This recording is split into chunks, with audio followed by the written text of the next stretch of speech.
Alright, rockers, joining me now by phone.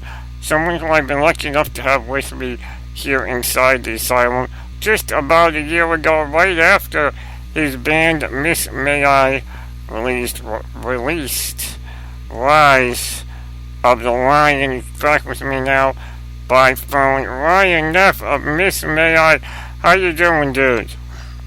What's up, dude? How are you? I'm good. I'm in Denver. The weather's nice. I'm a happy guy right now. Good, man. It's always good to hear, man. Always good to hear, and glad to hear things are going well with Miss May I.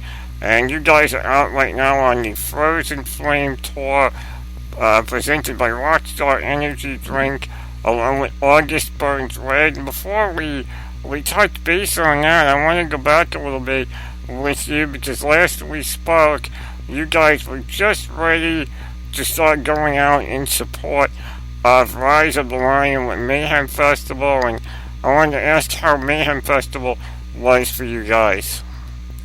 Yeah, it was cool. We had never done the Mayhem Festival, but we had like a lot of outdoor festival experience between the Vans Warped Tour and all of the European festivals, that sort of stuff that we did right after their album release. So it was kind of a comfortable step for us to take to do the Mayhem Festival. It was a different lineup than we would normally be on. It was really cool to be on tour with bands like Avenged and Korn. It was huge. I mean, it was an absolutely massive tour for us, and we had a really good time. So hopefully we'll hop back on that again someday. We had a really good time on that one, but it was a hell of a way to kick off the record cycle, that's for sure. Well, that's always good to hear. I know the Mayhem Festival ran all over last year. Unfortunately, when it came to my area here in New York, it was an abridged version, so I didn't get to catch you guys live on that one. You guys were not part of the New York dates. A lot of people here in the New York area missed out, but I've heard nothing but good things from other areas. How has the feedback been on Rise of the Lion? You guys, I know, have been doing very well on iTunes and all the other outlets where music is sold. How's the fan feedback been on it? When you guys were getting ready to go out on Mayhem, you were still figuring out what new songs you were going to be adding into the lineup. So how did the feedback work on the album? We sort of chose the songs. At that point, we knew what songs were going to be singles, what ones would have music videos on the way, that sort of thing.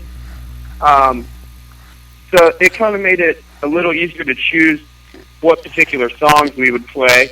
I think the toughest thing was feeling out that crowd on Mayhem Festival, though.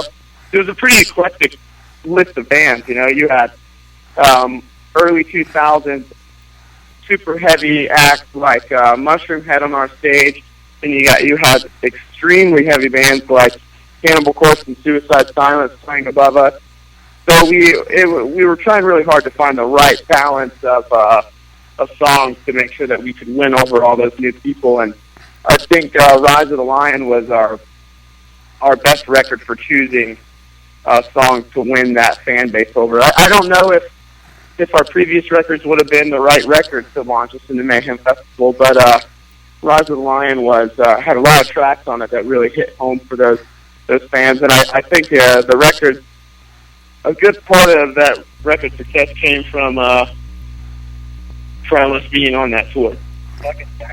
Yeah, I mean, you guys were definitely on the right version of Mayhem, as you said. All those bands on the bill along with you, not to mention the fact that the headliners for it were Avenged Sevenfold and Asking Alexandria and Korn and Trivium. I mean, you were right. It was a very all-over kind of Mayhem Festival. There wasn't definite overall sound. And what you guys have with Rise of the Lion, I think, and as you said, really worked out well in what Mayhem Festival was last year, especially tracks like Echoes, Refuse to Believe. Those are all just really great examples of what you guys were doing with Rise of the Lion. Was there one particular track from Rise of the Lion that maybe turned out to be a surprise fan favorite for you guys? Was there a song that people were kind of coming up to you afterwards and going, why don't you guys put this one into the set list? I think we have more. I think we had more of a trouble with the opposite, where we had that song Echoes, and it was a lot harder for us to make that song work on a lot of our tours because of how soft of a song it is and how heavy the band generally is. The band is normally not playing songs of that tempo and I guess songs of that mood, that attitude. So cramming that song in is definitely the most difficult for us. We actually didn't even leave it in the set very long on Mayhem because it was such an aggressive, heavy tour. But we learned, since we'd never written a song like that, we didn't know. So we know that that's one of those tracks that our fan base at a headlining tour will really enjoy, but it might not be one that we could throw into a super aggressive heavy metal festival like that will win over a lot of people. So, like everything else that we do, it's a learning process. You gotta give stuff a try, figure out if it's gonna work.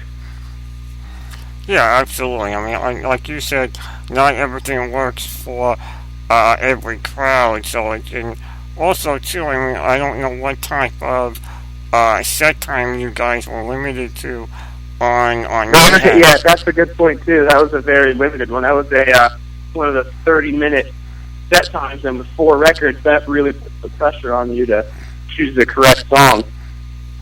Yeah, I mean, any band that's been around for as long as you guys have been around, I mean, a 30-minute set list for a band with 4 albums, and a new one just didn't do you guys justice. But luckily for everyone, you guys are now getting out there with the Frozen Flame tour along with August Burns Red, and you guys are already out doing some dates on that one. You guys are in Denver as we speak. How's the beginning of that tour been for you guys so far? It's been a cool one for us. We've had a pretty good time. We battled some weather at the beginning. I think that was the roughest part of the beginning of the tour. Was we started up in the upper Northeast, and it just wasn't easy for us. It was a whole lot of snow, basically, that was stopping us. It was crazy. I mean, it was at least a week and a half, 2 weeks in a row, where every other day was a snowstorm. Then we went up to Canada, where we started dealing with, I believe it was around -1 to -5 for most of the days that we were up there. Came back down into America, battled a snowstorm in Detroit. That's sort of been the theme for us on the East Coast, and we were a little afraid to get out here in the Denver area, start driving through the mountains and stuff, and battle more weather. And fortunately, we've got this beautiful weather out here, so things are turning around. Show-wise, it's been amazing. Crowds have just been, even with weather, crowds have been stellar. The bands are fucking awesome. The touring with ADR is something that we've wanted to do for a long time, and we never really had the opportunity until just now. And it's been cool. It's been fun. We've got an extended set list. Not that 30-minute set. We got a good 45-minute set list, so we've got a lot more time. At least 3 or 4 more songs than we're usually getting to play on a support run. So it's been nice. We've had a really good time so far.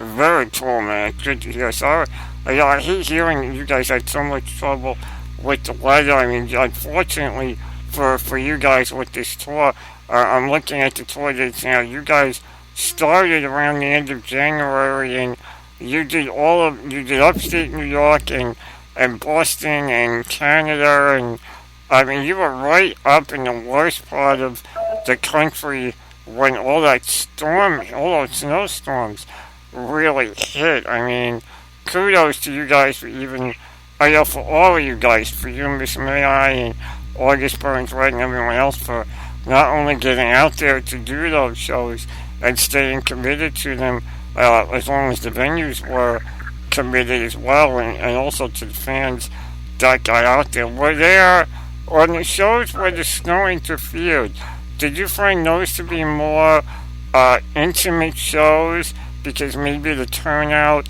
wasn't as big as it would have been had it not snowed? Well, I think I only had one show where the snow was bad enough that it really affected anything. Detroit, it snowed about 6 inches before we woke up in the morning. We drove to the venue, and then it snowed another, I think, 10 or 12 while we were in the show. So that one made it a little difficult, but even then, I mean, I think it was like 1,000 capacity venue, and we still had over half the fans who bought tickets were still at the show. So it's been I think when you got a lineup this good, people are willing to put in a little bit of extra work to come check out the show. So the turnouts, like I said, have just been wild. They've been a lot better than we could have even expected. Well, that's really good to hear, especially with, you know, the up and downs. Everyone's trying to go back and forth with this discussion on the state of rock and metal right now. There were some saying rock and metal is dead, others, like myself, that are still saying it's alive and well. And I think you just brought up a really solid point with that Detroit, Michigan show, in that it snowed 6 inches. It was snowing while the show was going on, and that did not deter people from coming out and supporting the show.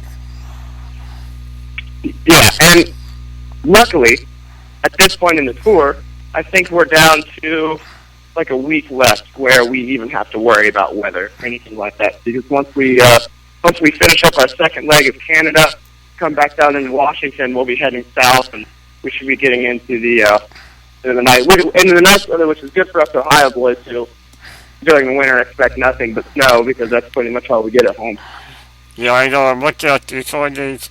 Now you guys have started a couple more dates up north, and then you'll be working your way through California about the middle of February, and then working your way down around the south before coming up north to the New Jersey, Pennsylvania area. For full tour dates, visit MMIRiseofthelion.com. That is Miss May I's official website, or Facebook.com/Miss May I Music. Now, you said you guys have a 45-minute set list. Did that leave you the opportunity to bring echoes in, or how much about us? We didn't bring echoes in for this tour, but we did bring a few. We felt like on this tour that, having toured with August Burns Red in 2011 on the Vans Warped Tour, we were going to have a lot of our older fans at these shows, a lot of the fans that have followed us since our first two records. So we made it a point to try and be sure that we had plenty of songs from all four records, an equal amount of tracks from every record, so that anyone coming to the show from any era of the band would be really excited. So Echoes will make its way back, but I think that's one that we would like to save for a headlining tour where we have a full light rig and a big group of our fans, and really make that song come across the way that it deserves to with a full show. Yeah, absolutely. Fair enough. You want to make sure you've got the right audience for it before you throw it in to the lineup. And when you guys are putting the set lists together, granted it varies based upon whether or not you're a supporting act or you're a headline act, but you're now 5 albums into an amazing career as a band. Have you guys gotten to that point yet where you're arguing over what songs you want to put in and what songs someone else wants to put in? You know, kind of that. That friendly argument over it's it. Like any other job. If you're creating something, a lot of the time, what you are interested in and what you want to put into the show is not necessarily the same as what all of your fans want, especially if you're a band like us, like you said, with multiple records out, and we've done multiple kinds of tours, lots of different kinds of fans. it's hard to make everyone happy and choose the perfect set list. And it goes the same for us as well, because you got guitar players, singers, bass players, drummers. We've got a lot of different kind of musicians in the band who play different stuff, and different instrumentalists want to play different songs. There might be a song that has huge guitar licks that the guys like.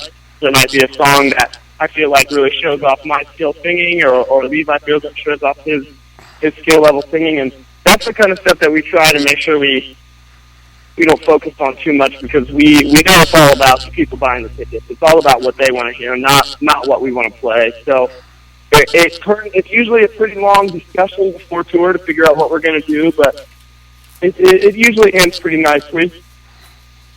Well, that's always good to hear. I mean, as I said, you guys, you're at the point where you've got 5 albums. You're not, you haven't yet reached what I would say, Iron Maiden's 30 years of music. Well, I'm sure their arguments are much more heated than your guys' arguments are, but there is always those discussions, those friendly arguments, as I like to call them. And as you said, it is a very delicate balance between what you guys want to play, what you think, what you know and feel the fans want to hear, and then of course the time frame you're dealing with in regards to a set time. Yeah, I think one thing down the road that would be really fun for us is to give the fan-voted set a try. I think that's something that we haven't done, and would be really fun for us as well as the fans. It's just another cool way for us to get more participation out of everybody that's coming to the shows. Yeah, that seems to have kind of become a new trend. Metallica did it for a few shows, and I haven't seen many other bands do it. You just mentioned it's something you guys would want to do. How much feedback do you guys get on a regular basis from your fans? About how much feedback would we get regularly from them? Yeah, I think with social media now, I think we have a pretty good grasp on what they want. We're always interacting with all of the fans, and it's a problem. Like you're interacting and speaking with your fans all the time now, especially the members of the band who really big part in the social media like I do. It's a big part of being in a band now, and it's cool. It's really exciting to know that it's easy to figure out what your fans want. And I think that having the ability to get the fan vote is just another cool way to include the fans even more. Yeah, absolutely. It's a great idea, and I think you guys are definitely onto something. And I gotta admit, you are definitely one of the many active members of a band I've seen on Twitter. I've been following you since we spoke last year. Do you ever have those moments of I feel like tweeting something, but what the hell am I gonna say that sounds interesting? You ever have one of those moments? Oh yeah, all the time. I mean, you can only bullshit for so long, because that's really what a lot of the social media is. It's the fun part of speaking with your fan base. The serious stuff is cool. Like you can push the tour dates, you can push to this, you can push that, but in the end, it's the fun, exciting stuff that is more interesting to everyone, including us. So I think having the ability to be goofy, to be the guys that are having a good time online is crucial, because there's only so much serious stuff you can say. Yeah, it's true. I mean, eventually the serious gets boring and people lose interest in. I think one of the things that's great about Twitter and mainly Twitter is it allows everyone to kind of be themselves. Yeah, and I think it stops guys from having to have that hard ass mentality all the time. You know what I mean? tough guy mentality that's supposed to follow people that are in a metal band. You can be a goofy guy who enjoys talking about goofy stuff with your fans now, and you don't have to worry about it. You know, it's not a bad thing. You can always do that. So it's up to your fans now, and Twitter and Instagram, all that stuff really helps you with your ability to do that. Absolutely. So, for those of you guys tuning in late, Ryan Neff of Miss May I joining me right now by phone. They are out on the Frozen Flame Tour presented by Rockstar Energy Drink along with August Burns Red. Now, you guys, we said already tonight, you guys still have tons of dates ahead of you in shows, working your way into the warmer areas. Has there been anywhere on this tour or an area on the tour coming up that maybe you missed in previous tours that you guys are really excited about getting into and finally going to play? Yeah, we were just overall excited about this. It's been such a long time since we've done a real American venue tour. We really haven't had the chance to do these venues in quite a while, so pretty much every date on the tour is exciting for us because it's either somewhere we've headlined before or done, or it's somewhere that if we haven't been there recently, we've been there a few years ago or so. So it's a lot of reconnecting with old venues and old fans and that sort of thing. And, Boston was really cool. We did the House of Blues up in Boston. I've got one of my best friends from home moved up there to go to Berkeley, so we had close friends there, and that was pretty cool. Anytime you play somewhere historic like that in a giant, nice venue, it's always a good time. So that was a gigantic venue. That was a cool one. We're looking forward to Starland Ballroom at the end. We haven't been there in, I think, at least 3 years. And we haven't been there since it went through the flood and all the stuff that they had to go through to fix it up when they had their trouble. So that should be a pretty exciting one. We've always had really good luck up there. Hitting Atlanta again. We're hitting Charlotte again. It'll be nice to be over on the East Coast in March, getting away from the crazy weather that we were dealing with before. So just the whole tour, really. I mean, California's going to be beautiful weather. Texas the same. So we're pretty much looking forward to all the shows. Good, man. Good. Yeah, Starland. I can tell you'll be very happy to know Starland looks phenomenal. I had never been to Starland prior to Superstorm Sandy, but I have been since. I was there most recently for Overkill back in September or October. You wouldn't even know that anything happened to the venue if you didn't live in this area or you weren't part of the in-the-know music industry to know it was affected by Superstorm Sandy. You would not know. It looks phenomenal. The sound is just amazing, and I think you'll be very pleased when you guys do make it up this way. Well, we're looking forward to bringing a good show up there, that's for sure. Awesome, man, awesome. Everyone will have what to look forward to. Now, I know you guys are out on this tour right now, and maybe it's too early to talk about what you guys got planned for the rest of 2015. But has that been discussed yet? Are you guys looking?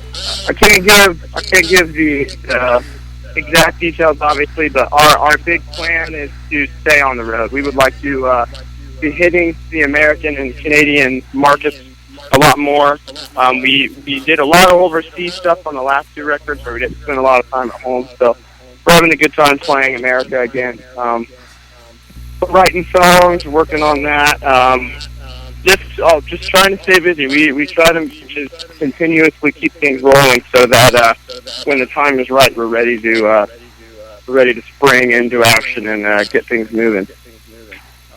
That's good to hear, man. It's nice to hear you guys are keeping busy, and even more importantly, it's nice to hear you guys are having that great success out there, and it just goes to show everyone, if you think rock and metal is dead, it isn't.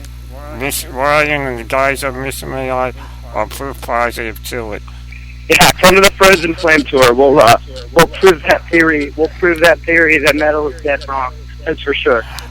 There you go. You heard it from the man himself right there. Go check out Miss May I along with August Burns Red and more on the Rockstar Energy Drink presents the Frozen Flame Tour coming to a town near you. Buy the album Rise of the Lion on iTunes or whenever you buy the music. Ryan, is there anything I can play from that or maybe from one of your early albums?